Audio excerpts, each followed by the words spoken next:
मन का इच्छा रहित होना बहुत आवश्यक है। जब इच्छा रहित मन न हो, मन गंदा हो, जैसे गंदे बर्तन में दूध डाल दो, दूध भी खराब हो जाएगा। तो आप कहीं जमीन में भी बैठना हो तो देखते हो जमीन सूखी है, कोई पानी तो नहीं, कोई कीचड़ तो नहीं, आप फिर बैठते हैं उसके ऊपर।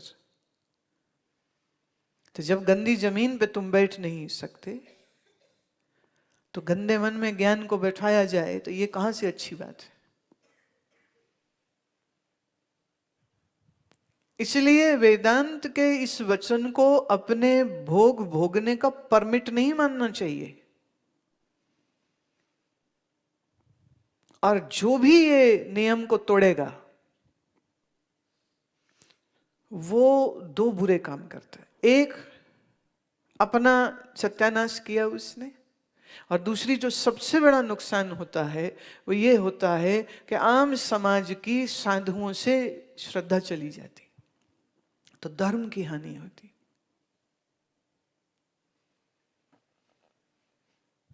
अब कोई बोले हम 20 साल से गुरुजी की सेवा में हैं, पर जुबान ऐसी आग उगलती हो और चुगली निंदा करता हो, तो देखने वाला क्या कहेगा?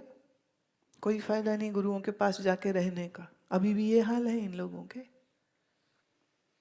और ये ध्यान रखना, जिसने भी ये साधु वेश पहन लिया है, या जो भी किसी आश्रम में रहता है, या जो भी किसी गुरु के पास जाता आता है, उसको उसके मित्र और परिवार और पड़ोसी सब ऐसे दूरबीन भी और खुर्दबीन माइक्रोस्कोप के साथ रोज देखते हैं कि ये बंदा क्या करता है। ये रिश्वत खाता है, झूठ बोलता है, निंदा करता है, गालियां बकता है, क्या करता है ये।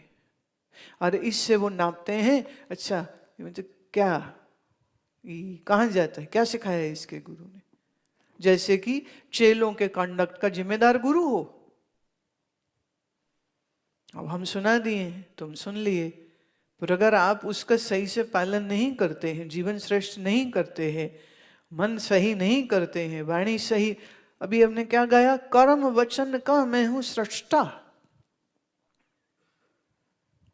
आपके कर्म कैसे हैं उसके ईश्वर आप हो। आपके मुंह से वचन कैसे निकलेंगे उसके भी ईश्वर आप हो। तो जब तुमने ये कर्म और वचन की सृष्टि बनाई तो अच्छी बुरी बनेगी, तो उसका फल अच्छा बुरा भी तुम्ही को भोगना पड़ेगा।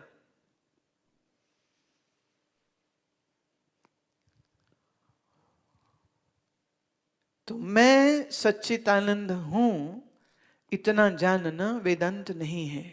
वेदांत की जो विशेषता है वो यह है कि वो एक देशी सत्य का बोध नहीं कराता है,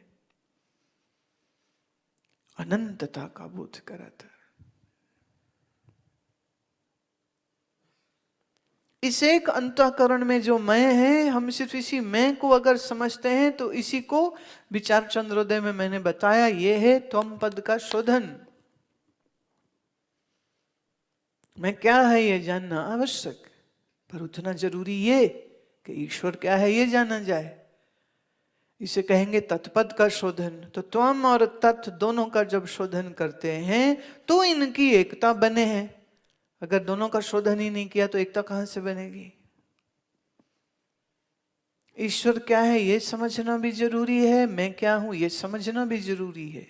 मैं हुआ त्वम, ईश्वर हुआ तत्, दोनों को समझना जरूरी। अब पर बात ये आती है कि जिस मन से आप समझ रहे हैं वो मन कैसा है, वो बुद्धि कैसी है, क्या वो बुद्धि स्थिर है। अब देखो, जब मैं आप लोगों के पत्र पढ़ती हूं ना तो फिर लगता है कि मैं शायद दीवारों से बोल रही हूं। और कईयों के तो चेहरे ऐसे हैं, जब चेहरे देखती हूं तो लगता है कि इसे शायद किसी साइकेट्रिस्ट या किसी दवाई की जरूरत है, इसे हमारी नहीं जरूरत, मनोरोगी।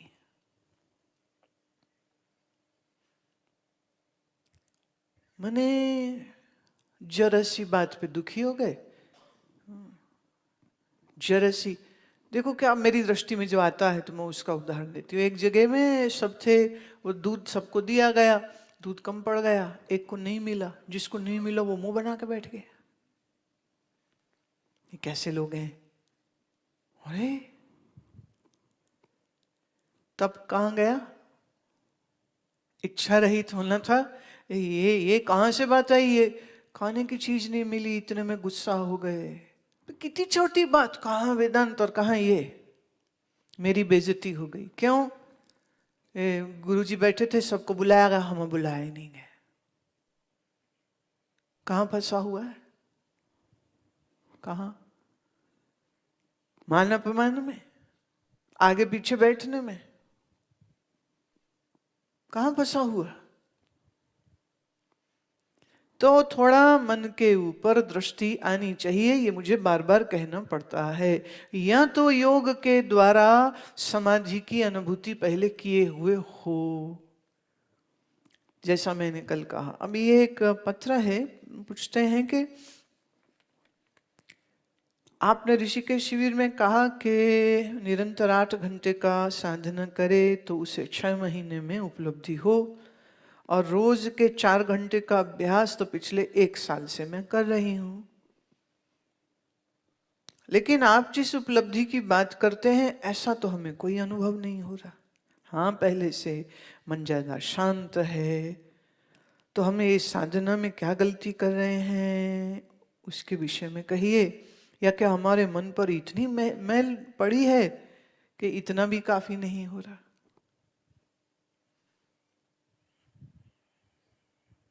बात तो सच ही है ना। ऐसे उन्होंने एक अपना अनुभव भी लिखा कि इस बार अमेरिका से जब यहाँ आ रहे थे तो रास्ते में एरोप्लेन में कुछ खराबी हो गई और जहाज जो है वो बहुत डिस्टर्ब हो रहा था और सारे पैसेंजर चीखे मार रहे थे। मैंने ऐसा लगा कि जैसे तो जब मौसम खराब हो जाए ना तो एयर पॉकेट्स हो जाती हैं और बहुत झटके लगते हैं और इतनी जोर से लगते हैं कि इसलिए वो बेल्ट बनवा देते हैं। कि कुछ एक केसेस हुए वो बेल्ट नहीं बांधी थी तो उछले सीट से और उनका जो छत में सिर लगा and they bursted a nerve in the brain. इतनी जोर से उनके उस आदमी की मौत हो गई थी। तो बोले जब जहाज में सब चीख रहे थे कि अब मरने वाले हैं, बोले उस समय मेरा मन बिल्कुल शांत था। लिखते हैं कि ऐसा लगा कि बस एक ही बात मन में आई कि मेरी अभी साधना तो पूरी हुई नहीं है, और अगर अभी शरीर छूट गया तो फिर क्या? फिर लगा अच्छा जो ईश्वर की मर्जी, फिर जो ईश्वर की मर्जी। बोले सब और चीखें थी लेकिन मन भीतर इतना ठहर गया, और यही स्थिति 20-30 मिनट बनी रही, मौत का डर जरा भी न लगा। तो तुम फिर इसके बाद भी लिखती हो कि प्राप्ति क्या हुई, कौन सी प्राप्ति होगी, कौन सी उपलब्धि होगी। मौत सामने हो और डर न लगे, क्या ये प्राप्ति नहीं है? और सब चीख रहे हो और आप शांत हो, क्या ये प्राप्ति नहीं है? निश्चित ये प्राप्ति है।